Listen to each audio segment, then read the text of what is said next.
حضرت امیر صلوات الله علیه تو اون روایت داره فرمودن من یشتری منی هؤلاء الاعبد، اما نکردن.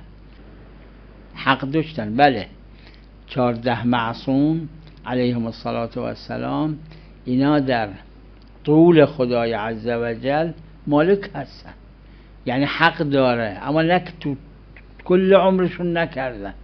حق داشتن پیغمبر خدا صلی الله علیه و آله به کسی بگن زنت نیست، طلاق، بدون اینکه اون بخواد. حق اما نکردن. حق داشتن زمین کسی را بگیرن بگن این مال تو نیست، اما نکردن. مثل که خدای عزوجل این حق داره، خدا به این 14 معصوم این حق داده. اعراض و اموال و انفس حق دارن، اما یک بار هم همچی کاری نکردن.